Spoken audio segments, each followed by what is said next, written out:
Bonjour, c'est Azure, c'est l'actualité du jeu vidéo du vendredi 4 août 2023 et un jeu qui revient d'entre les morts, l'Arlésienne ultime sur Nintendo Switch. Metroid Prime 4 est prévu dans la liste des jeux sur la Nintendo Switch, bien que bon, on sait, enfin, c'est un secret de polichinelle, hein, que l'année prochaine il y aura un nouveau hardware, et pourtant il est toujours annoncé. Alors il n'y a pas de date de sortie annoncée, hein.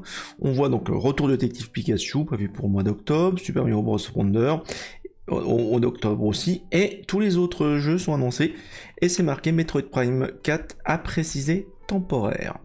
Mais en tout cas, il est toujours dans la liste des jeux prévus, donc bon, il faut savoir que le développement il a redémarré plusieurs fois, hein.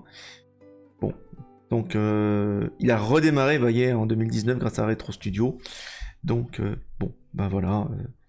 Pour l'instant, pas de news concrète, mais en tout cas, si le constructeur a dévoilé la liste de ses jeux, donc pour l'instant, c'est toujours prévu. Donc voilà, l'espoir fait vivre, on verra bien ce que ça va donner.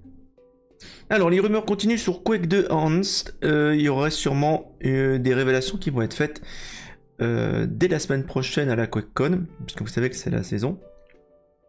Donc, il prévoit une mise à jour du jeu de tir de 96 avec du 4K, du 16 neuvième, des modèles et lumières à travailler, de la profondeur de champ, d'autres nouveautés techniques. Je pense qu'il y aura du ray tracing aussi, à mon avis, hein. Vu qu'en plus il y a des modes non officiels ou des modes même officiels qui utilisent le ray tracing, donc pourquoi pas. Donc on en saura un peu plus à la QuakeCon, hein, du 10 au 13 août à Grove Pine au Texas comme d'habitude, pour savoir ça. Ils le disent, alors ils précisent que le jeu sera disponible sur PC via une mise à jour du client actuel, donc sûrement la version Steam, hein, par exemple, mais aussi sur PS4, Xbox One, PS5, Xbox Series X et Series S, et Switch sous le nom simple de Quake 2, tout simplement. Voilà. D'accord, ok. Bon, bah c'est une bonne chose pour ceux qui sont fans, et ce serait bien de se le faire, justement, parce que la campagne solo est vraiment intéressante de Quake 2, pour le coup. Alors, le studio Callisto Protocol, on avait testé le jeu en sponsor l'an passé, il me semble. Bon, on n'avait pas été plus loin que le premier épisode, hein, parce que ça cassait pas trois pattes à un canard, comme on dit, le jeu.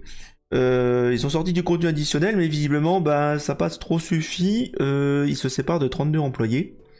Ils vont un petit peu revoir leur manière de fonctionner. Il y a une restructuration en cours. Ils le disent, hein. C'est Krafton, hein. Alors Krafton, eux, ils ont fait d'autres jeux avant, hein.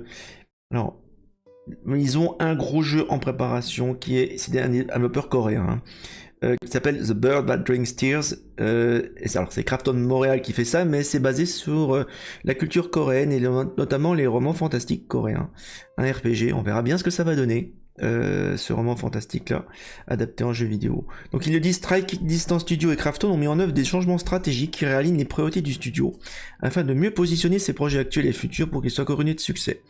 C'est vrai qu'il n'y avait pas une très bonne communication entre le QG et les studios, à l'étranger j'imagine, et du coup ben le jeu était pas fantastique, hein. C'est quand même Krafton, ils ont quand même fait PUBG, hein, rappelons-le.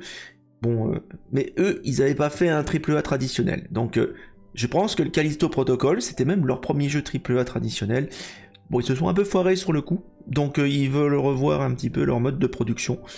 Dommage qu'il y ait 32 personnes qui payent les erreurs de management de cette entreprise-là. C'est un peu dommage. Voilà, bah écoutez, c'est tout pour aujourd'hui. Donc on se retrouvera demain pour la suite de l'actualité. En attendant, jouez bien et à la prochaine.